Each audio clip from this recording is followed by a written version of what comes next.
She did not mean to send it to me. I know that. She meant to send it to someone else, but her finger slipped, and 11 words landed on my phone instead. I can't do this anymore. I love him. Him was Trevor, my husband, the man I had been sleeping beside every single night while my best friend was falling apart over him. I read the text twice. Then I started planning dinner. My name is Claire, 28 years old. And before this story goes anywhere, I need to tell you something about Ashley that matters. She was not just my friend. She was the person I called when my father got sick, the person who drove 4 hours to sit in a hospital waiting room with me without being asked, the person who knew every version of me and showed up for all of them. 6 years of that. And Trevor was not just my husband. He was the man I had chosen above everyone else, the man I had built a home with, the man whose coffee order I had memorized, and whose bad moods I had learned to read, and whose laugh I had fallen in love with before I even knew I was falling. I need you to understand both of those things before I tell you what happened, because the betrayal only lands as hard as the trust that came before it. Trevor and I had been married for 2 years when I first noticed the smile. Not the one he gave me, a different one. The one that appeared when he looked at his phone and did not know I was watching, softer than his regular smile, more private, the kind of expression you wear when something makes you feel something you are not ready to share with the room.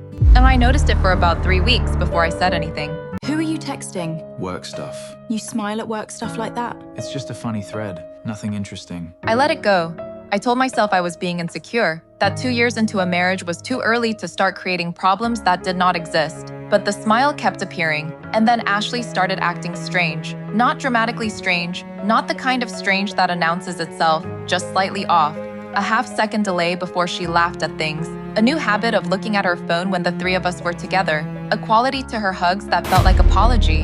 I noticed all of it. I filed all of it away under things I was probably imagining. And then came the Friday night that made everything impossible to ignore. It was 11:47 p.m. I was already in bed. Trevor was in the living room watching something. My phone buzzed on the nightstand. Ashley's name on the screen. I almost did not open it. We had texted earlier that day about completely normal things, a restaurant recommendation, a work complaint, nothing that needed a follow-up at midnight. But something made me look. I can't do this anymore. I love him. I read it once, then again. My brain did what brains do when they receive information they are not ready to process. It looked for another explanation. Maybe she was talking about a coworker. Maybe this was a continuation of a conversation I was not part of. Maybe him meant someone else entirely. I sat with those maybes for approximately 45 seconds. Then I thought about the smile, and the half-second delays, and the hugs that felt like apology. And I understood. Put my phone face down on the nightstand. I listened to the sound of Trevor laughing at something on television in the next room, and I made a decision. I was not going to confront either of them that night. I was not going to walk into the living room with my phone in my hand and watch him try to explain it. I was not going to call Ashley and listen to her cry. I was going to have them both to dinner. I waited 2 days. Those 2 days were the strangest of my life. I made Trevor coffee in the morning. I asked Ashley how her week was going. I smiled at the right times and responded to messages and performed a version of my normal life so convincingly that neither of them had any idea what was coming. I feel like we have not all been together in forever. I said, "Come for dinner Tuesday. I'll make the pasta you love." She paused for just a fraction of a second. "That sounds really good," she said. "I'll be there." I could hear the relief in her voice, the gratitude that nothing had changed, that I did not know. I let her have that relief for 2 more days.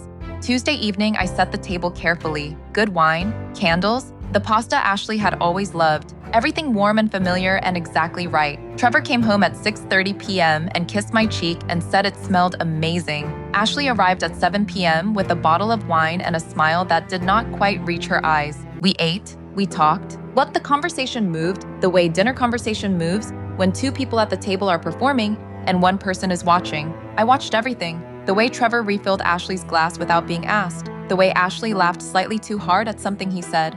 The way they both avoided looking directly at each other for too long. The specific careful distance they maintain that only exists between people who know exactly how close they have been. I let it go all the way through the main course. Then I picked up my phone. "I got the strangest text the other night," I said casually. I still cannot figure out who it was meant for. Trevor looked up. Ashley went very still. I turned my phone around and placed it flat on the table between them.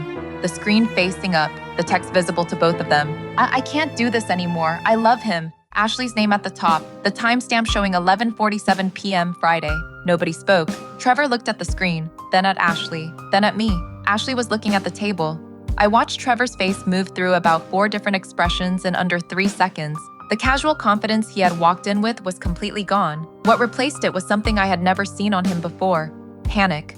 Trevor, Claire, you do not have to explain it. The text is pretty clear. it is not what? Trevor, He stopped. I looked at Ashley. She finally looked up from the table. Her eyes were full of tears and something that looked almost like relief, like a woman who had been carrying something too heavy for too long and had just been given permission to put it down. How long? I said. She told me. 4 months. 4 months of texts and calls and a relationship that had been building in the space between the 3 of us while I poured coffee and planned dinners and believed completely that I was living inside a life I actually had. Trevor tried to talk twice more. I did not engage either time. I stood up, picked up my phone. I think you should both leave. No screaming, no broken dishes, no dramatic speech, just an open door. Claire, I am so sorry. I know, I said, and I closed the door. I stood in my own hallway for a long time after that. The candles were still burning on the table, the wine glasses still half full, the pasta getting cold. Everything exactly as I had said it, except the 2 people I had said it for were gone, and somehow the house felt more like mine than it had in months. The divorce was filed 6 weeks later. Straightforward, no complications. Trevor did not fight it. Ashley called twice in the first week. I did not answer either time. I have not spoken to her since the night she stood in my doorway. I think about the 6 years sometimes, the hospital waiting room, the drives, the versions of me she knew. I grieve that friendship separately from the marriage. They are 2 different losses that sit in 2 different parts of my chest, and neither one is finished yet. But I am okay. More than okay, actually. I sleep in the middle of the bed now. I make coffee exactly the way I like it. And I have dinner with the people who show up because they want to be there, not because they are managing something. And I have learned something I did not know at 28. The people who betray you are almost never strangers. They are almost always the ones who knew exactly what they were taking. So before you go, I need to ask you one thing. Have you ever had to grieve someone who is still alive? A friend, a partner, someone who chose something else over you? Tell me in the comments, because that kind of loss does not have a name, and more people are carrying it than you think. Drop a comment, Ty. Have you ever had to grieve someone who is still alive?